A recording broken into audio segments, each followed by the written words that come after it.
ॐ नारायणं नमस्कृत्य नरं चैव नरोत्तमं देवीं सरस्वतीं व्यासं ततो जयमुदीरये। बोले भक्तवत्सल भगवान को।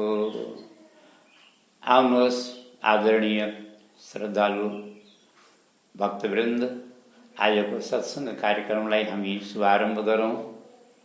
हामीले पूर्व प्रसङ्गमा श्रवण गर्दै थियौँ। ब्रह्माजीले आज शुद्ध पवित्र मनले सनकादिहरूको उत्पत्ति गर्नुभयो र सनकादिहरूले पिताजी हामीलाई के आज्ञा छ भनेर प्रश्न गर्दा ब्रह्माजीले मेरो सृष्टिमा सहायता गर भनेर भन्नुभयो। तर उहाँको उत्पत्ति शुद्ध मनले भएको थियो। त्यही भएर सृष्टि भनेको रजोगुणी प्रवृत्ति हो, शुद्ध मन भनेको सात्विकी प्रवृत्ति हो। त्यही भएर उहाँको सृष्टिमा मन लागेन। पिताजी क्षमा गर्नुहोला, हामी सृष्टि गर्न चाहँदैनौँ। यो प्रपञ्चमा, यो संसारको भुमरीमा हामी पर्न चाहँदैनौँ। हामीलाई आशीर्वाद दिनुहोस्, हामी भगवानको भजन गर्न चाहन्छौँ। राम्रो कुरा पनि पिताको आज्ञा नमान्दाखेरि आशीर्वादको बदला श्राप दिनुभयो। तिमीहरूलाई आशीर्वाद होइन, म श्राप दिन्छु, किनकि तिमीहरूले मेरो आज्ञा पालन गरेनौ। जाऊ, म तिमीलाई यही श्राप दिन्छु, तिमीहरू कहिल्यै पनि 5 वर्षभन्दा ज्यादा बढ्दै नबढ्नु, जीवनभर सधैँ बालकै रहनु, म तिमीहरूलाई यो श्राप दिन्छु। सनकादिहरूले हात जोडेर भन्नु, पिताजी पहिला प्रणाम गर्छौँ हजुरलाई, र साथै हामी अत्यन्त प्रसन्न छौँ। हजुरले त श्राप दिनुभएको होला, पर हामीले खोजेको वरदान यही हो। हामीलाई जे आवश्यकता थियो, हाम्रो जे चाहना थियो, हजुरले हामीलाई त्यो दिनुभयो। हजुरको लागि यो श्राप होला, किनकि हजुरलाई सृष्टि गर्ने चिन्ता छ, परन्तु हामीलाई भगवत प्राप्तिको चिन्ता छ। अब हजुरका श्रापले गर्दा हामी कहिल्यै पनि बडा हुँदैनौँ, हामी ठुला हुँदैनौँ, 5 वर्षभन्दा ज्यादा हामी कहिल्यै बढ्दैनौँ। त उमेर अवस्था अनुसार आउने जो दोषहरू छन्, विकार र विकृति छन्, यी सबै विकृतिहरूबाट पनि हामी बच्ने भयौँ। हामीले कुरो बुझे औँला के अरे, जस्तै काम, क्रोध, लोभ, मोह, ईर्ष्या, राग, द्वेष, साँच्चै इमान्दारले भनौँ, सबैले के आमाका पेटबाट लिएर आएको हुन्छ? हुँदैन। आमाका पेटबाट त बालक दुधले धोए जस्तो निर्मल आएको हुन्छ। उसका मनमा कोही विकार और विकृति हुँदैन, शुद्ध और निर्मल हुन्छ। त्यो त हाम्रो उमेर अवस्था जति बढ्दै जान्छ, हामी संसारी विषयको सङ्गत गर्दै जान्छौँ, त्यही अनुसारको हाम्रो जीवनमा रङ्गत चढ्दै जान्छ। संसारका दोषहरू, विकारहरू, विकृतिहरू हामीमा क्रमशः आउँदै जान्छन् र एक दिन हामी यो विकृतिको भुमरीबाट बाहिर निस्कन नसक्ने जालमा फस्छौँ। हजुरका कृपाले अब हामी कहिले पनि ठुला हुँदैनौँ, त यिनी संसारिक दोषबाट पनि हामी बचिरहन्छौँ। यति भनेर सनकादिहरू त्यहाँबाट पाल्नुभयो। भजन हरि शरणम हरि शरणम हरि शरणम हरि शरणम भन्दै सिद्ध मन्त्र, महामन्त्रको जप गर्दै उहाँहरू त्यहाँबाट पाल्नुभयो। अब ब्रह्माजीको क्रोध भ्रुकुटीबाट बाहिर प्रकट भयो एउटा बालकको रूपमा, र रुँदै हात जोडेर नामानि कुरु मे धात स्थानानि च जगद्गुरो। हे जगद्गुरो, ब्रह्माजी, हे पिताजी, हामी प्रणाम गर्छौँ। हामीलाई स्थान बताउनुहोस् र काम बताउनुहोस् र हाम्रो नाम बताउनुहोस्, हामी को हो? जन्मने बित्तिकै रोएको हुनाले रुद्र तिम्रो नाम हुनेछ। एउटा अर्थ। अब वास्तविक अर्थ, दोस्रो अर्थ, दुष्ट दुर्जनहरूलाई सधैँ रुवाउने हुनाले नाम तिम्रो रुद्र हुनेछ।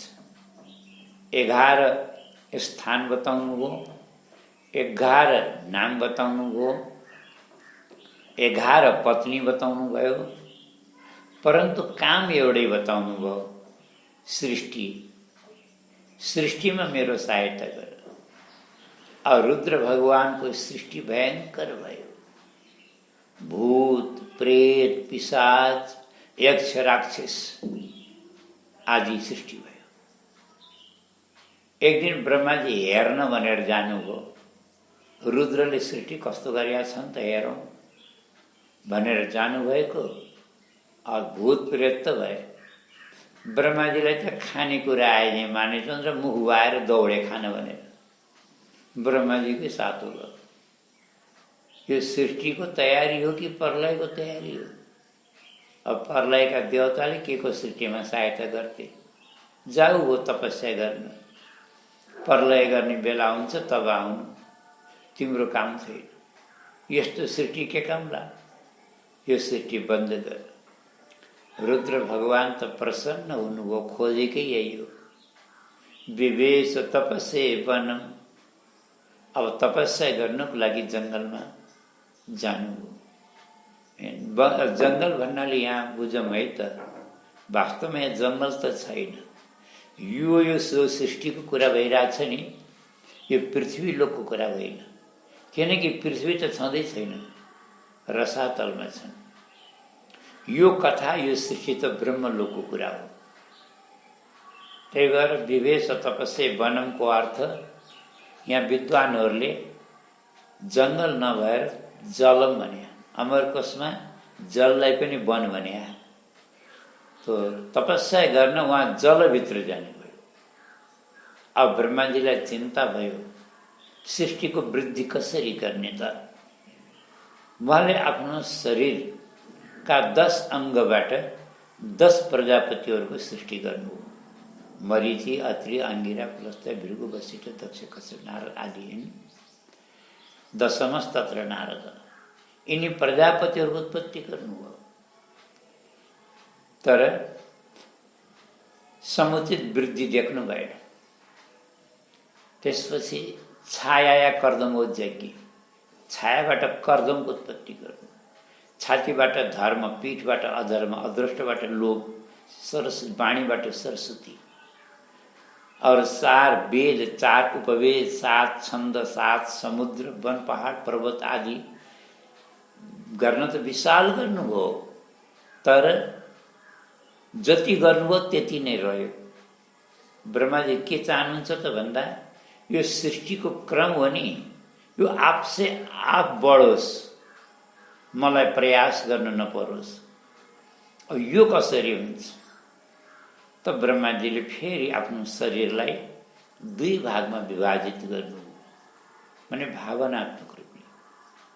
दाहिने अङ्गबाट स्वयम्भू मनु र बायाँ अङ्गबाट शत्रुपाको उत्पत्ति भयो। ब्रह्माजीलाई बल्ल चित्त बुझ्यो, स्त्री पुरुषको जोडा प्रकट भयो।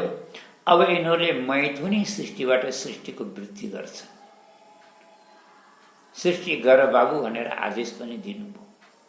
तर स्वयम्भू मनुले हात जोडेर भन्नु, पिताजी आज्ञा त शिरोधार्य छ, शिरो पर्छ, परन्तु सृष्टि कहाँ गरौँ? धरती त छैनन्, रसातलमा गएकी छन्। अब ब्रह्माजीलाई चिन्ता भयो, रसातलमा गएकी धरतीलाई कसरी ल्याउने सोचिरहनु भएको थियो। हात छेउ आयो जोरसित। उहाँले हात छेउ गर्दाखेरि नाकको प्वालबाट, छिद्रबाट यो अंगुष्ठको पोराको बराबर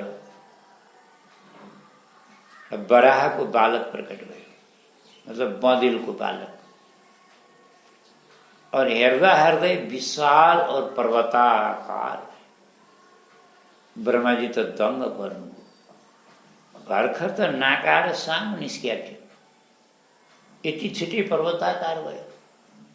धन्न बाहिर निस्केर बढेछ, भित्री बढेला मेरो त कल्याणै हुन्थ्यो। ब्रह्माजी त डरले नाक थाम्न लाग्नु, कहीँ अर्को त छैन भने। अब पनि यहाँ कुरो बुझौँ है। वराह साक्षात भगवान श्रीहरिले वराहको रूपमा अवतार लिनुभएको ब्रह्माको नासिकाबाट। किन त भनौँ, किनकि पृथ्वीको पत्ता लगाउने छ। पृथ्वी गन्धवती छ। पृथ्वीमा एउटा गन्ध हुन्छ। खडेरीपछि जब पहिलो पानी बर्सन्छ नि, त्यतिखेर पृथ्वीबाट सुगन्ध आउँछ कि नै। त्यही भएर पृथ्वीलाई तर्कशास्त्रमा गन्धवती भनिएको छ। अरू गन्धको पत्ता लगाउने नाकले हो कि होइन। त्यही भएर भगवान् नासिकाबाटै अवतार लिनुभयो, एउटा कुरा। अर्को कुरा, 84 लाख योनिमा सबभन्दा ज्यादा घाणेन्द्रिय प्रधान योनि वराहको, बँदेलको हुन्छ। बँदेलमा यो यति शक्ति हुन्छ, घाणेन्द्रियमा यति शक्ति हुन्छ बँदेलको, तपाईँको धरती जमिन मुनि एउटा चावलको दानो गाडेर राखिदिनु, उसले सुँघेर पत्ता लगाउँछ, खोसेर खान्छ। जङ्गलमा कन्दमूल फल खाएर त बँदेलहरू बसेका हुन्छन्। उनीहरूलाई थाहा हुन्छ, सुँघेर पत्ता लगाउँछन् धरती मुनि कहाँ छ कन्दमूल, पत्ता लगाउँछ। त्यही भएर भगवान् आज बँदेलको रूपमा आउनु।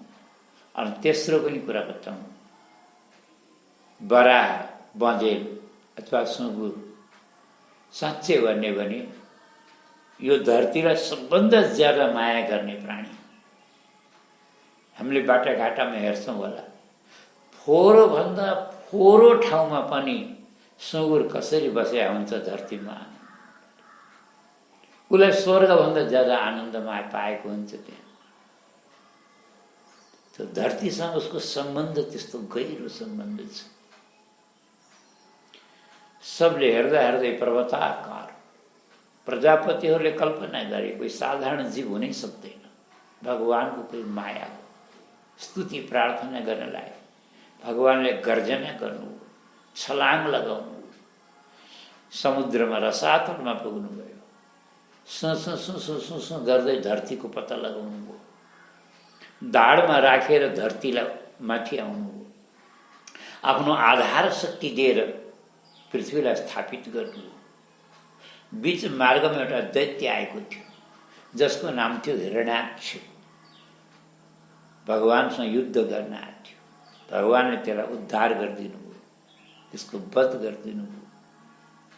अब यहाँ विदुरजीले प्रश्न गर्नुहुन्छ, गुरुदेव हजुरले त यो कथा अलि छिटो गर्नु भएन र, अलि झटपट चट भयो, किनकि यो प्रसङ्गलाई त म विस्तारले सुन्न चाहन्छु। किनकि भगवान श्रीहरिको पवित्र चरित्र छ यसमा, जुन चरित्र श्रवण गर्नाले जीवन मङ्गलमय हुन्छ, कल्याण हुन्छ।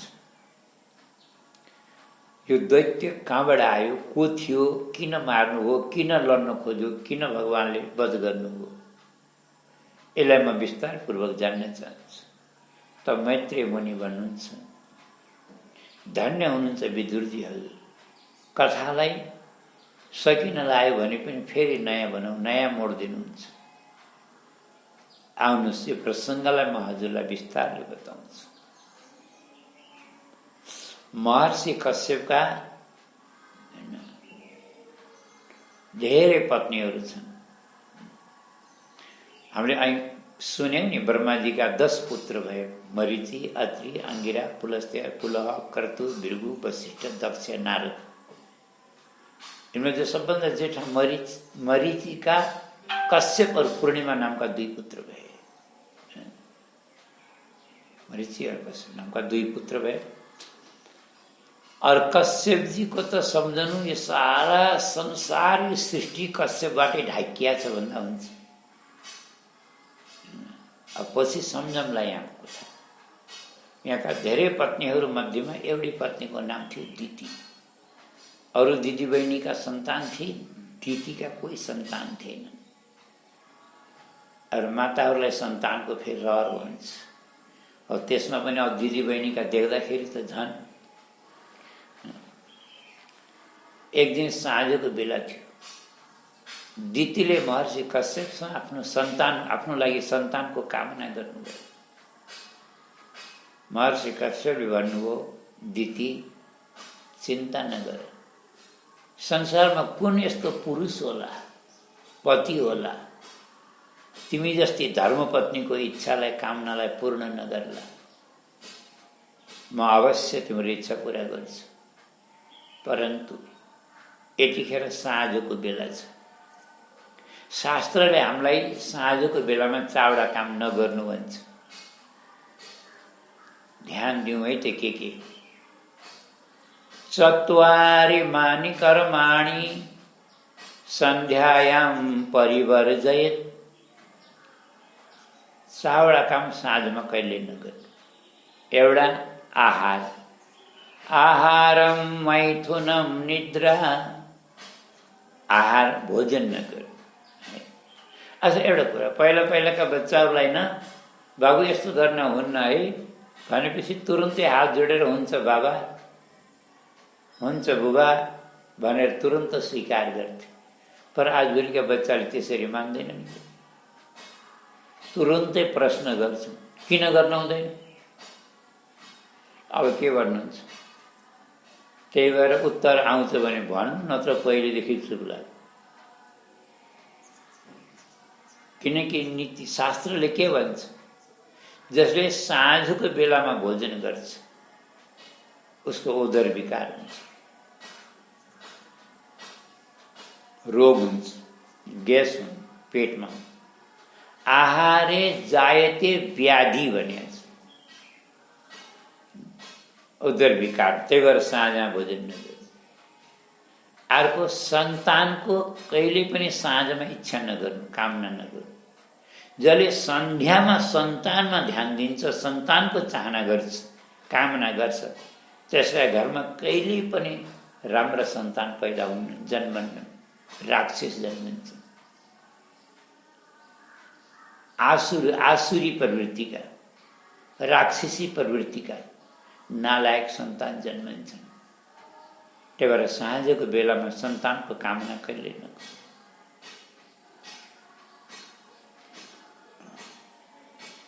त्यसो भए के गर्ने त साँझमा भन्नु होला। कारण के हो? किनकि हाम्रो बुद्धिलाई ऊर्जा दिने देवता भनेका सूर्य अस्ताचलमा गएका हुन्छन्। मनलाई शक्ति दिने देवता भनेको चन्द्रमा अस्ताचलमा उदयाचलमा आएका हुँदैनन्। सूर्य अस्ताचलमा गए, चन्द्रमा उदयाचलमा आइपुगे आउँदैनन्। तो सूर्य र चन्द्र दुवैको अनुपस्थितिमा हाम्रो मन र बुद्धि दुवै शिथिल हुन्छन्, कमजोर हुन्छन्, क्षीण हुन्छन्। त्यही भएर साँझमा यी चावडा काम मात्रै होइन, बुझ्ने हो भने त कुनै पनि यस्तो काम नगर्नु जो मन बुद्धिलाई अनावश्यक बोझ होस् अथवा मनमा कोही विकार आओस्, मनको निर्मलता और पवित्रता भङ्ग होस्। त्यही भएर के गर्ने हैन? यो त हामीलाई पुर्खौँदेखिको नियम हो, थाहा छ। साँझमा के गर्नुपर्छ? साँझमा भगवानको अगाडि बत्ती बाल्ने, सन्ध्या गर्ने, भजन गर्ने, कीर्तन गर्ने, भगवानको आरती गर्ने। यस्तो गर्नाले के हुन्छ? क्षतिपूर्ति हुन्छ। हाम्रो मन बुद्धिलाई ऊर्जा मिल्छ, शक्ति बल मिल्छ।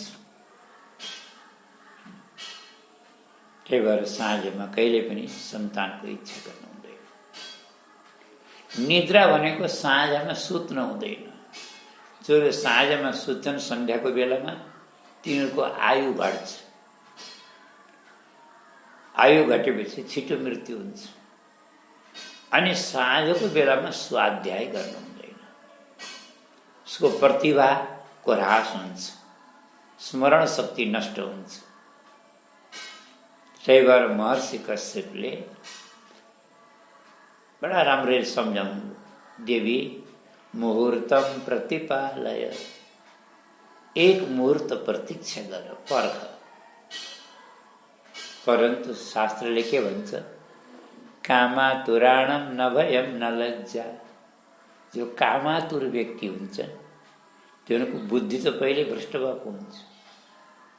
सनमा न कसैको लाज न कसैको डर। जबरजस्ती गर्न लागि महर्षि कश्यपको पल्ला समातेर तान्न लागि महर्षि कश्यपले दैवलाई प्रणाम गर्नुभयो, होनहारलाई प्रणाम गर्नुभयो।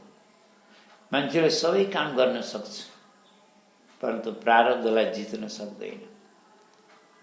प्रभुको इच्छा होला या कोही प्रारब्ध होला मेरो भनेर दिटीको इच्छा पुरा गरिदिनु भयो।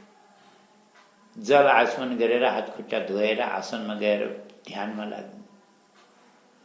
अब दितीलाई पछि पछुतो भयो, मैले आफ्ना पतिको आज्ञा उल्लङ्घन गरेँ, स्वामी मलाई क्षमा गर्नुहोस्। महर्षि कश्यपले आज दितीलाई चण्डी भनेर सम्बोधन गर्नुभयो। अब चण्डीको कथा हामीले महात्म्यमा सुनेर आइसकेका छौँ। यहाँ यो सत्सङ्गमा पनि भने उल्टी खोपडीकी थिए, गलत काम गर्थिन्, पतिको आज्ञा विपरीत गर्थिन्, आज्ञा उल्लङ्घन गर्थिन्, त्यही भएर नामै चण्डी भयो।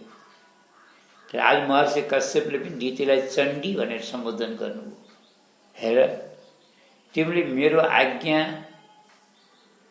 मात्र उल्लङ्घन गरिनौ, तिमीले 3टा पाप गर्यौ, 3टा अपराध गर्यौ, जसमा पहिलो अपराध त यही हो, आफ्ना पतिको आज्ञा उल्लङ्घन।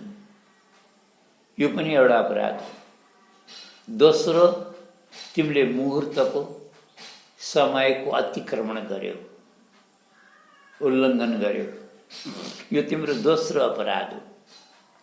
अब तेस्रो अपराध, तिमीले प्रदोषको बेलामा, सन्ध्याको बेलामा प्रत्येक गृहस्थीका द्वारमा भगवान शङ्कर पाल्नु भएको हुन्छ, जसलाई हामी प्रदोषको बेला भन्छ। कतिले त प्रदोषको व्रत पनि गर्छन्, सो थाहा होला। साँझको बेला, त्यो भएर साँझको बेलामा घर साफ राख्नु, भगवानको आरती गर्नु, भगवानको अगाडि बत्ती बाल्नु, भगवान रुद्रको स्वागतको लागि। परन्तु तिमीले त अपमान गर्यौ, रुद्र भगवानको अनादर गर्यौ, अपमान गर्यौ। यी 3टा अपराधले गर्दा तिम्रा कोखबाट जो सन्तान जन्मन्छ त्यो दैत्य जन्मन्छ, राक्षस प्रवृत्तिको। एउटा होइन, सन्तान त तिम्रा 2टा जन्मन्छन्, परन्तु राक्षस असुर जन्मन्छ। अदितिलाई बडा ग्लानि भयो, नालायक सन्तान जन्मनु भन्दा त स्वामी बिना सन्तानको रहनु बढिया, भजन गरेर बस्नु बढिया, कमसेकम परलोक त सुध्रन्छ। नालायक सन्तानले त यो लोक पनि गयो, परलोक पनि गयो, मलाई क्षमा गर्नुहोस्, गल्ती भयो। त महर्षि कश्यपले एउटा कुरा भन्नु, दिती हेर, गल्ती सबैबाट हुन्छ, जसबाट गल्ती नै हुँदैन त्यो त मनुष्य नै होइन। देवताबाट त गल्ती हुन्छ, मान्छेबाट त सामान्य कुरा हो। गल्ती नहुने त खालि भगवानबाट मात्रै हो। त्यही भएर शास्त्रले गल्ती गर्नुलाई या गल्ती हुनुलाई ठुलो अपराध मान्दैन। गल्तीलाई जसले स्वीकार गर्दैन त्यो ठुलो अपराधी हो। अनि कुरो बुझ्यौँला के, कैयौँको बानी कस्तो हुन्छ, गल्ती गर्छन् अनि बाबुआमाले बाबु यस्तो गल्ती गरेछौ नि भन्दाखेरि कति सज्जनले त हाँ बाबा गल्ती भयो, क्षमा गर्नुहोस् है भन्छन्, कति राम्रो लाग्छ। कतिले के भन्छ, नाइ कहाँ गल्ती गर्ने, ठिकै त गरेका छौँ हामीले, कसले भन्छ गल्ती, यो त सही त हो नि, जिद्दी गर्छन्। आफ्नै बाबा आमालाई पनि टेर्दैनन्, अनादर गर्छन्, आफ्नो गल्ती कहिल्यै स्वीकार गर्दैनन्। गुरुजनहरूले सचेत गर्दा पनि स्वीकार गर्दैन। यसलाई भनिन्छ ठुलो अपराध। तिमीले आफ्नो गल्ती स्वीकार गर्यौ र पश्चाताप गर्यौ। हेर, यो बहुत ठुलो कुरा हो। सबभन्दा ठुलो प्रायश्चित्त भनेको पश्चाताप। मान्छेले आफ्नो गल्तीको पश्चाताप गर्छ भने सम्झनु आधा प्रायश्चित्त भयो भनेर जान्नु। र बाँकी अपराध, बाँकी आधाको के गर्ने? बाँकी आधालाई अब अगाडि गर्ने छैन भनेर कान समातेर प्रतिज्ञा गर्नु, बाँकीको पनि प्रायश्चित हुन्छ। भगवानको शरणमा पर्नु, क्षमा माग्नु। त तिमीले आफ्नो अपराधलाई स्वीकार गरेर पश्चाताप गरेको हुनाले तिम्रो पुत्र त नालायक हुन्छन्, यसलाई मैले अन्यथा गर्न सक्दिनँ। पर तिम्रो एउटा पौत्र भगवानको परम भक्त हुनेछ, जसलाई स्वयं भगवान श्री हरि नारायणले दर्शन दिन पाल्नुहुनेछ, रक्षा गर्नुहुनेछ, र तिम्रा पुत्रको वध पनि भगवानका हातबाट हुनेछ भनेको सुनेपछि दिदीले चित्त बुझाइन् र आफ्नो गर्भलाई, योगिनी थिइन्, केही असम्भव छैन, योग बलले 100 वर्ष तक पेटमै रोकेर राखिन्। आफ्नै गर्भ किन नालायकलाई जन्म दिनुभन्दा त रोक्नै राम्रो। 100 वर्ष तक रोकेर राखिन्, गर्भैबाट उत्पात मचाउनलाई। बाहिर रुखो हावा चल्ने, एकदम वातावरण अपवित्र, दूषित, दुर्भिक्ष, उत्पातहरू, यस्ता अनिष्टहरू हुन लागे। देवताहरू दुखी भएर भगवानको पास हुँदै, ब्रह्माजीको पास हुँदै। तब ब्रह्माजीले सम्झाउनु, चिन्तन नगर। मानसा मे सुतायुष्मत पूर्वजा सनकादय। एक बार तिमीहरूका पूर्वज मेरा मानस पुत्र सनकादि भगवान श्रीहरिको दर्शन गर्न भनेर वैकुण्ठ पुगेका थिए। उनीहरूले 6वटा दरवाजा द्वार पार गरे। 7औं द्वारमा माने अन्तिम द्वारमा पुग्दाखेरि भगवानका पार्षद जय विजयले बेतको छडी तेर्छ्याएर बाटो छेकिदिए। सनकादिहरूलाई रिस उठ्यो, वैकुण्ठमा पनि यस्तो पक्षपात, यस्तो भेदभाव, तिमीहरूले मेरो बाटो छेक्ने? हामी त भगवानको दर्शन गर्न आएका, हाम्रो बाटो किन छेक्यो? तिमीहरू वैकुण्ठमा रहने लायक छैनौ, तिमीहरूलाई हामी श्राप दिन्छौँ, जाऊ आसुरी योनिमा 1 जन्म होइन, 2 जन्म होइन, 3 जन्म तक तिमीहरूले आसुरी योनिमा गएर जन्म लिनुपर्छ। श्राप दिइदिनु भयो। पार्षदहरूले हात जोडे भने, ऋषिवर हामीले त प्रभुको आज्ञा पालन गरेका थियौँ, यसमा हाम्रो केही अपराध थिएन, हजुरले हामीलाई यति ठुलो दण्ड दिनुभयो। यो संवादको आवाज सुनेर भगवान श्रीहरि भित्रबाट पाल्नुभयो। श्री माता लक्ष्मी सहित श्री विष्णु प्रभु भित्रबाट आउनुभयो। भगवानको दर्शन गर्दै त सनकादिको क्रोध त पानी भयो। चरणमा साष्टाङ्ग प्रणाम गरेर, प्रभु क्षमा गर्नुहोला, आज हामीले हजुरका पार्षदलाई यहाँ आवेशमा, क्रोधको आवेशमा आएर श्राप दियौँ। हामीलाई यो समझमा आएको छैन प्रभु। आज तक हामीलाई पृथ्वीमा पनि यति रिस उठ्या थिएन, न ब्रह्मलोकमा, न अन्यत्र कहीँ। आज वैकुण्ठमा आएर रिस किन उठो हामी बुझ्न सकेका छैनौँ, पर हामीलाई धेरै पश्चाताप भएको छ, क्षमा गर्नुहोला। यो त हामीले पनि सोच्नुपर्ने कुरा हो। सनकादि जस्ता महात्माले जसलाई कहीँ रिस उठ्दैन, कहिले रिसाउँदैनन्, अब वैकुण्ठमा गएर रिसले श्राप दिइदिनु भयो। कारण के होला? त हाम्रा पूर्वाचार्य गुरुजनहरू के भन्नुहुन्छ? कति राम्रो उत्तर। तत्र दोषो हरिक्षया अरे, अरू केही होइन, मात्र भगवान श्रीहरिको सङ्कल्प हो। भगवानले नै यो गराउनु भएको, भगवानको इच्छा हो, त्यही भएर रिस उठेको। अन्यथा सनकादि जस्ता महात्मालाई कहाँ रिस उठ्छ? भगवानले भन्नु, महात्मा हो, हजुरको गल्ती होइन, गल्ती मेरा पार्षदको। यिनीहरूले नछेक्नु पर्ने हजुरको बाटो छेकिदिए। म यिनीहरूको तर्फबाट म क्षमा चाहन्छु। ब्राह्मण त मेरा इष्ट हो, ब्राह्मणहरूको त ब्राह्मणले त मलाई श्राप दिए पनि म ब्राह्मणसँग कहिले रिसाउँदिनँ। ब्राह्मण त मेरा इष्ट हुन्, मेरा भगवान। जस्तै कसैले आहुतिमा मलाई आहुति दिन्छन् नि, अग्निकुण्डमा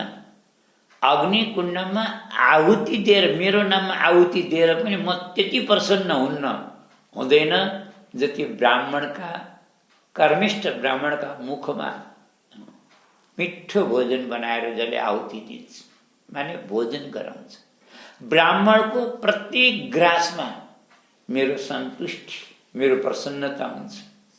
ग्रास खान्छन् ब्राह्मणले, सन्तुष्टि हुन्छ मेरो। भगवान सनकादिले मनै मन सोच्नु भयो, भगवानले साँच्चै हाम्रो तारिफ गर्नुभयो कि मजाक उडाउनु भएको? यस्तो पनि कहीँ हुन्छ। अपराधीको प्रशंसा, हामीले यति ठुलो अपराध गर्यौँ, भगवानले उल्टो प्रशंसा गर्नुभयो। प्रभु साँच्चै रहेछ, हामीले आफ्ना पिता ब्रह्मका मुखबाट हजुरको महिमा सुनेका त थियौँ, तर दर्शन गर्न पाएका थिएनौँ। आज दर्शन गरेर हामी गदगद भयौँ। वास्तवमा हामीले सोचे भन्दा पनि ज्यादा अद्भुत विलक्षण स्वभाव हजुरको, करुणामय दयामय हजुरको विचित्र स्वभावलाई हामी प्रणाम गर्छौँ। हामी जस्ता अपराधीको पनि हजुरले प्रशंसा गर्नुहुन्छ, गुण गाउनुहुन्छ। आज परिक्रमा गरेर सनकादि प्रणाम गरेर ब्रह्मलोकतिर फर्कनुभयो। तब भगवान श्रीहरिले पार्षदलाई सम्झाउनु भयो, चिन्ता गर्नु पर्दैन तिमीहरूले, यो त तिमीहरूलाई याद छैन, एक बार तिमीहरूले लक्ष्मीको पनि बाटो छेकेका थियौ। लक्ष्मीले उतिखेर तिमीलाई श्राप दिन खोजी थिए, त मैले रोकेर मात्रै हो। त्यही भएर आज यो सबै कारणले गर्दा र साँच्चै भन्ने भने मेरो धरतीमा अवतार लिने इच्छाले गर्दा, मेरो सङ्कल्पले गर्दा यो भएको। चिन्ता नगर, तिमीहरूको 3 जन्म हुन्छ, त तिमीहरूको उद्धार गर्न तिमीहरूका खातिर मेरो 4 जन्म हुन्छ। मैले 4 अवतार बुझे औँला के अरे कुरो हामीले। यिनै जय विजय जब हिरण्यकशिपु बनेर आए, तो भगवान वराह और नरसिंह बनेर आउनुभयो। हिरण्यकशिपुलाई नरसिंह, हिरण्याक्षलाई वराह। और यिनै दुईटा दैत्य त्रेतामा राक्षस बने, रावण कुम्भकर्ण, तो प्रभु श्री राम बनेर आउनु। द्वापरमा आएर शिशुपाल दन्तवक्त्र बने, तो भगवान श्री कृष्णले यिनको उद्धार गर्नुभयो। यसरी आज वैकुण्ठबाट जय विजय दितिका गर्भमा आए र 100 वर्ष तक गर्भ, 100 वर्षपछि यिनको जन्म भयो। हिरण्यकशिपु गद्दीमा बसेर हिरण्याक्ष गदा हातमा लिएर दिग्विजय गर्ने, सबै लोकपाल दिक्पालहरूका नगरीमा विजय प्राप्त गर्दै अन्त्यमा वरुणलोकमा टाढेबाट वरुणजीलाई नमस्कार गरे। एउटा हातले नमस्कार, हात पनि 2टा जोडेर होइन, यसरी वरुणजी नमस्कार। कुरो बुझे हामीलाई के एउटा हातले पनि कहिले नमस्कार हुन्छ र? शास्त्रमा लेखिएको छ, जसले आफ्ना गुरुजन, मान्यजन, श्रेष्ठजनहरूलाई एउटा हात उठाएर प्रणाम गर्छ भने अर्को जन्ममा 2टा हात मिल्दैनन् उसलाई, एउटै हातले हेरेर जन्मनुपर्छ।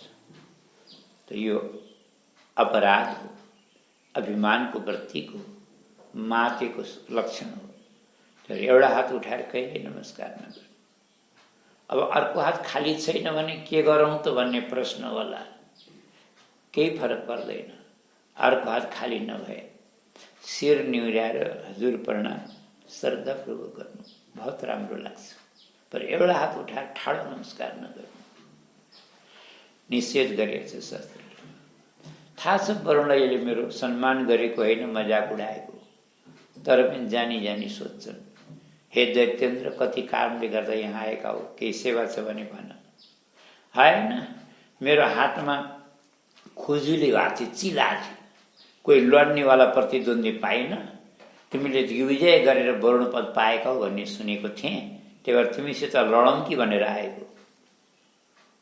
वरुणजीलाई थाहा छ कि यस्तासित लडेर मेरो बेइज्जती हुने हो, जसरी पनि बेइज्जती हुने।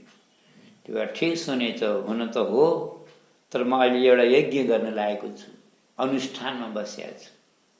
यो अनुष्ठानको बेलामा मैले युद्ध सन्यास लिएको छु, किनकि अनुष्ठानमा जसले वर्णी भएर कर्ताको रूपमा, जजमानको रूपमा बस्छन् नि, तिनीहरूले धेरै नियम हुन्छ।